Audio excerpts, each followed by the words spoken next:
Halo co-friends, di sini ada soal tentang teori cahaya, di mana kita diminta untuk menjelaskan teori cahaya sebagai partikel dan cahaya sebagai gelombang, serta teori kuantum.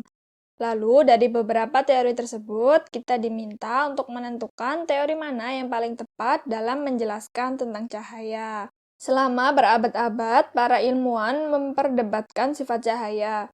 Beberapa menyatakan bahwa cahaya adalah gelombang, berperilaku seperti riak di kolam.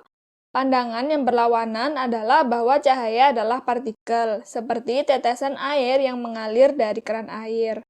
Mereka yang percaya pada teori partikel cahaya mengikuti Sir Isaac Newton. Dia menggambarkan cahaya sebagai serangkaian partikel, menggunakan prisma untuk membuktikan teorinya. Bagi Newton, kejelasan dan ketajaman bayang-bayang prisma berarti bahwa cahaya bergerak sebagai hujan partikel. Masing-masing mengikuti garis lurus hingga membelok. Mereka yang menentang teori Newton mengikuti ilmuwan Christian Huygens yang mengutip difraksi dan gangguan cahaya sebagai bukti bahwa itu adalah gelombang. Difraksi pembengkokan cahaya ketika melewati objek dan gangguan ketika gelombang bergabung untuk membentuk amplitudo yang lebih besar atau lebih kecil terjadi pada media lain dengan sifat seperti gelombang, seperti suara dan air. Lalu, teori kuantum cahaya. Pada percobaan radiasi benda hitam, Planck menyimpulkan bahwa cahaya terdiri dari paket energi yang disebut kuanta atau foton. Lalu selanjutnya, dari beberapa teori tersebut, teori manakah yang paling tepat dalam menjelaskan tentang cahaya? Semua teori yang telah dijelaskan tadi sama tepatnya.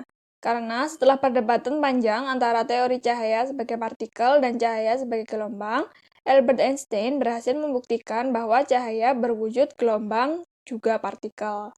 Para astronom yang mempelajari ekspansi galaksi membuktikan bahwa cahaya mengikuti efek Doppler, nama untuk perubahan suara ketika gelombang dari sumber bergerak lebih dekat atau lebih jauh dari kita, memanjang saat mereka bergerak menjauh dan memendek saat mereka mendekat. Sampai pergantian abad, bukti yang luar biasa ini meyakinkan sebagian besar ilmuwan bahwa cahaya adalah gelombang.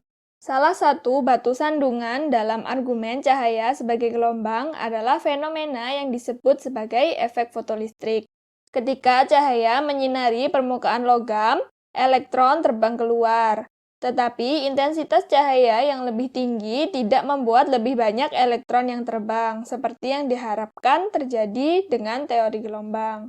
Albert Einstein mempelajari efek ini dan menghasilkan teori yang meyakinkan bahwa cahaya adalah gelombang dan partikel. Cahaya mengalir menuju permukaan logam sebagai gelombang partikel, dan elektron melepaskan dari logam sebagai interaksi dengan foton tunggal atau partikel cahaya, bukan gelombang secara keseluruhan. Energi dari foton itu ditransfer ke satu elektron dan membuatnya bebas dari logam. Terima kasih, sampai jumpa di soal berikutnya.